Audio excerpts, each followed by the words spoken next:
Friends, welcome back to my channel. मैं हूं दीक्षा। आज मैं आपको एक न्यू टॉपिक लेकर आई हूं जिसका नाम है क्लोनिंग।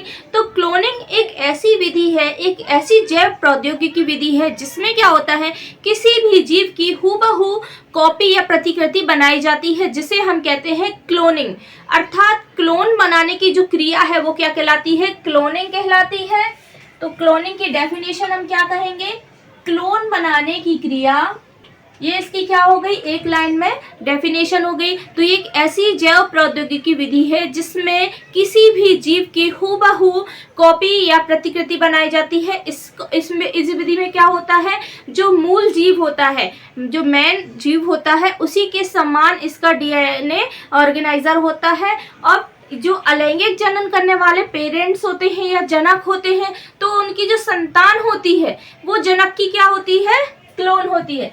यानी कि जब अलैंगिक जनन कोई जीव करता है तो अलैंगिक जनन से क्या होगी, उसकी संतान उत्पन्न होगी। तो ये जो संतान है वो इस जनक की क्या है, अलैंगिक जनन में जो पेरेंट्स होते हैं यानी कि जनक होते हैं, वो उस जनक की क्या है, ये कहलाता है क्लोन। ये क्या कहलाता है, क्लोन कहलाता है। जो क्लोन है वो मूल जीव से के समान होता है, ठीक है। तो इसलिए इसे क्या कहते हैं, क्लोन कहते हैं। और क्लोन बनाने की क्रिया क्या कहलाती है, क्लोनिंग कहलाती है। अब जो क्लोनिंग की क्रिया है वो मुख्य रूप से 4 प्रकार की होती है। सबसे पहले कितने प्रकार की होती है, तो इसके प्रकार हो जाएंगे 4 प्रकार की। सबसे पहला जो प्रकार है इसका है कोशिकीय क्लोनिंग। कोशिकीय क्लोनिंग, तो कोशिकीय क्लोनिंग में क्या होता है, कोशिकीय क्लोनिंग में होता है जब किसी जीव की कोशिका से लेकर, यानी कि कोशिका को आगे बढ़ाकर उसका जीव शरीर बनाया जाता है, यानी कि कोशिका से किसी भी जीव की क्लोनिंग की विधि कराई जाती, क्लोनिंग की क्रिया कराई जाती है, उसे हम क्या कहते हैं, कोशिकीय क्लोनिंग। तो जब क्लोनिंग की क्रिया किसके द्वारा होती है, एक कोशिका के द्वारा होती है। कोशिका के द्वारा होने वाली क्लोनिंग की क्रिया क्या कहलाती है, कोशिकीय क्लोनिंग कहलाती है, सेल्यूलर क्लोनिंग कहलाती है, ठीक है। तो ये सिंपल सी डेफिनेशन है। कोशिकीय क्लोनिंग यानी कि कोशिका से होने वाली क्लोनिंग की क्रिया कोशिकीय क्लोनिंग कहलाती है। सेकंड आता है जीन क्लोनिंग। सेकंड क्या है, जीन क्लोनिंग।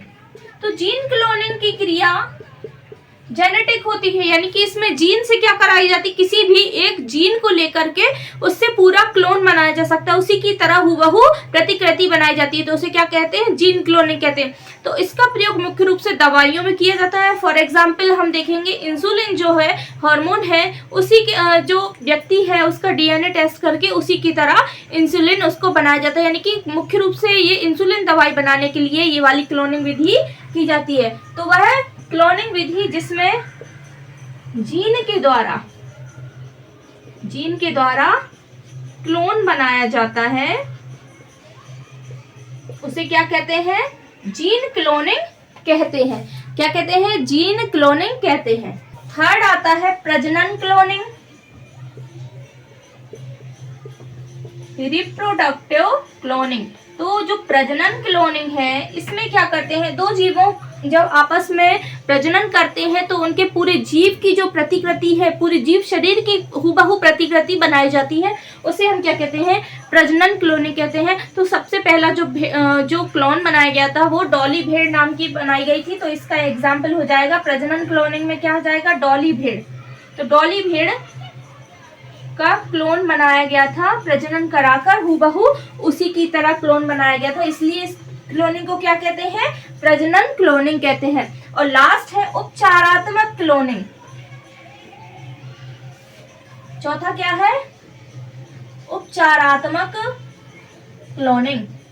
तो उपचारात्मक क्लोनिंग में क्या होता है, ट्रीटमेंटल क्लोनिंग, इसमें क्या होता है, किसी भी जीव के ऊतक यानी कि जो टिश्यू होता है, छोटा पार्टिकल होता है, छोटा हमारे शरीर में पाया जाने वाला, जब कोशिकाएं इकट्ठी हो जाती है तो टिश्यू बनाती हैं। तो टिश्यू या अंग से ही क्या किया जाता है, किसी भी जीव को बनाया जाता है, तो उससे क्या कहते हैं, उपचारात्मक क्लोनिंग क्रिया कहते हैं।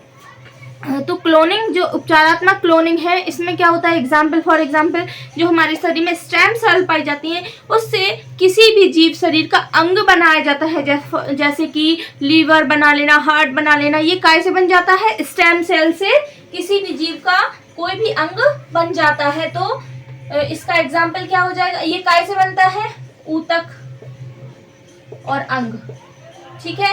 इनके निर्माण के लिए ये क्लोनिंग कराई जाती है। किसके द्वारा बनती है, ये स्टेम सेल से। स्टेम सेल से क्या होता है, हमारे शरीर के ऑर्गन जैसे लीवर, हार्ट, ये सब ही बनाए जा सकते हैं। किस विधि के द्वारा, क्लोनिंग विधि के द्वारा।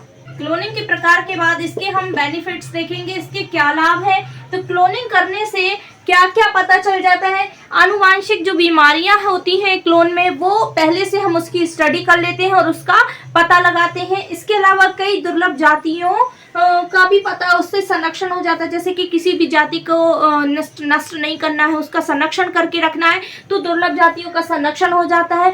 अंग प्रत्यारोपण में सहायता मिलती है कि मतलब जब बॉडी सेम होती है, उसका डीएनए ऑर्गेनाइजर लगभग सेम होता है, तो अंग डोनेट करने में, यानी ऑर्गन डोनेट करने में, अंग प्रत्यारोपण करने में सहायता मिलती है। इसके अलावा जो उच्च गुणवत्ता वाली खेती हमें इसके द्वारा प्राप्त होती है, क्लोनिंग के द्वारा। किसके द्वारा, क्लोनिंग के द्वारा उच्च गुणवत्ता वाली कृषि प्राप्त करने में सहायता होती है। इसके अलावा उच्च गुणवत्ता वाले जीव जंतु प्राप्त करने में भी हमें सहायता मिलती है। तो ये इसके क्या हो गए, बेनिफिट्स हो गए, ठीक है। तो लेकिन इसके अलावा इसके कुछ लॉसेस भी है। क्लोनिंग से क्या नुकसान होते हैं जीवों को, यानी कि क्या हानियां होती है, वो हम देख लेते हैं। तो जैव विविधता में कमी आती है, यानी कि वेरिएशन कम हो जाता है। लोग जो होते हैं सेम एक जैसे दिखने लगते हैं, और इसमें जैव विविधता में कमी आती है, यानी कि जो विभिन्नताएं हैं वो कम देखने को मिलती हैं, तो वेरिएशन कम हो जाती है। क्लोन में नवजात दोष भी हमें देखने को मिलता है। इसके अलावा जो लाइफ साइकिल होती है, जीवन काल होता है, वो क्लोनिंग की विधि के द्वारा जो जीव उत्पन्न होते हैं उनमें कम होता है। असफल क्लोन की संभावना, यानी कि जब हम क्लोन बनाते हैं, वैज्ञानिकों के द्वारा क्लोन बनाया जाता है, तो उसके फेल होने की संभावना भी होती है। इससे क्या होता है, भारी नुकसान भी होता है, क्योंकि इसमें पैसे भी बहुत खर्च होते हैं, यानी कि आर्थिक संभावना भी बहुत ज्यादा होती है। तो असफल क्लोन की संभावना है।